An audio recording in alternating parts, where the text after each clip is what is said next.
Hi guys, in today's video, we got a special video for y'all today.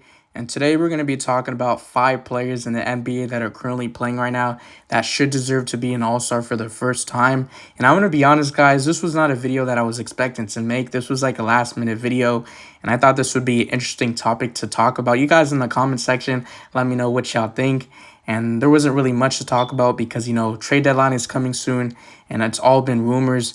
Now, the first player I do want to talk about is Shai Gilgeous-Alexander. And honestly, Shai Gilgeous-Alexander has a lot of talent. We always knew the potential that he had. And ever since he was on the Los Angeles Clippers, I knew that he was going to be a star. And so far this season, he's playing like a superstar. He's having a breakout year. And this season, he's averaging around 30.9 points per game, 51% from the field, 4.8 rebounds, 5.7 assists, and shooting 36.8% from the three. And not only that, he's fifth in scoring in the NBA. And I'm going to be honest, OKC Thunder have been playing some solid basketball. They're 24-26, 11th in the Western Conference, 6-4 in the last 10 games. And if they continue to improve and win more games, this team might have a chance and an opportunity to make it to the play-in or make it to the playoffs. And I feel like this team has a bright future. You still got Josh Giddey, Trey Mann, Luke Dort, J-Dub, and Jay Will. And it's bummed to see that Chet Holmgren is out for the season. And they got a great GM in Sam Presti. He continues to improve this roster for the future. They still got more draft picks and more draft capital. And then the second player I do want to talk about is De'Aaron Fox, who's one of the most underrated guards in the NBA. And I feel like he deserves to be an all-star because honestly, the Sacramento Kings have been playing some very, very solid basketball. And not only that, De'Aaron Fox is averaging close to 24.1 points per game, and the Sacramento Kings are 28-21. Third in the Western Conference, 7-3 in the last 10 games. And I'm going to be honest, I wasn't expecting this team to be as good as they were this season. I knew they were going to be a lot better. I just didn't know how much better. And they're actually surprising a lot of people, proving a lot of people. I feel like a lot of players or NBA fans wasn't expecting this team to be as good as they are. And this season, they did hire a new head coach, Mike Brown. And this offseason, they added Malik Monk, Kevin Huerter, and they drafted Keegan Murray out of Iowa State, I do want to say, and you still got Sabonis, Harrison Barnes, and if they continue to win more games, this team is going to be a threat in the Western Conference. And I do want to say the last time they made it to the playoffs was 16 seasons ago. And guys, we're currently in 2023, and that was 2005, 2006, the last time they made it to the playoffs. And then the third player I do want to talk about is Anthony Edwards. We always knew how talented he is. And this season, he's having a breakout year. Also, he's averaging close to 25 points per game, 46.5% from the field, 6.1 rebounds, 4.5 assists, and shooting 37.7% from the three. And he's only young, guys. He's only 21 years old. And honestly, the Minnesota Timberwolves have been struggling. They're not playing the greatest basketball. And I do want to say that D'Angelo Russell might be traded in the trade deadline. He's in the trading block. And not only that, they traded for a superstar in Rudy Gobert. And honestly, Rudy Gobert has been on the Minnesota Timberwolves this season for the first time, and I feel like he has ruined the trade market, honestly.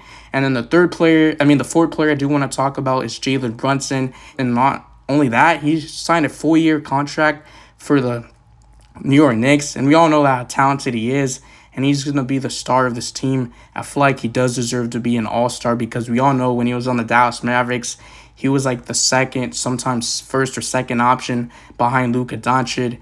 And we all know that the New York Knicks are known for wanting stars, and they haven't had a star in a long time since Carmelo Anthony. This guy's leading the way.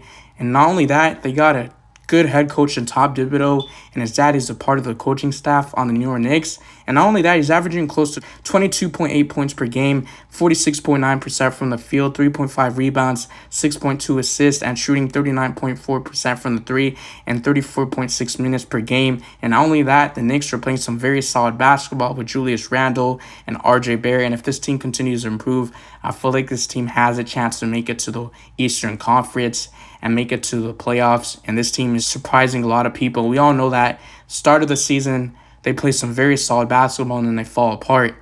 And then the last player I want to talk about was Larry Markkinen. He's been playing some solid basketball. And I do want to say I feel like he's been utilized not properly because, I do want to say that he was drafted by the Minnesota Timberwolves. and then he played for the Chicago Bulls. He never played for the Timberwolves, but he was on the Chicago Bulls. I knew that he had a potential to be very good. He just wasn't showing it. I thought he wasn't as good as he was. And then he went to the Cavs. You all know that when he was on the Cavs, he was playing some solid basketball. And then he got traded to the Utah Jazz for Donovan Mitchell. And we all know that the Utah Jazz have shocked a lot of people. I do want to say they were #1 in the Western Conference this season. And obviously, they have fallen off. And we all know this team is very young and talented. And they got a lot of draft picks to return. They continue to improve. And not only that, he's averaging close to 24.9 points per game, 52% from the field, 8.6 rebounds, 1.8 assists, and shooting 43.3% from the three-point line. And guys, he's a really good three-point shooter, and he's around 7 foot, 7'1". And not only that, the Jazz are 26-26, 9th in the Western Conference, 6-4 in their last 10 games. And I do want to say they did hire a new head coach this season. And not only that, the Utah Jazz have been shocking and surprising more teams because we didn't expect this team to be as good as they were. You know, they got very lucky because, you know, you got Jordan Clarkson in the team. You still got Rudy Gay. I thought Rudy Gay was going to get traded, and so did Mike Conley. And not only that, Jordan Clarkson's been playing some solid basketball. He's one of their best players on the team. He's averaging close to 20 points per game. So NBA fans in general, you guys let me know in the comment section, who do you guys like to be an all-star this season? Who do you guys think should deserve to be an all-star? You guys got, you know, some other players in mind? There were other lists that I do want to include, you know, Anthony Simmons. You guys let me know what y'all think of Anthony Simmons and Jordan Poole. So that's basically it for today's video, and I'm out. Peace.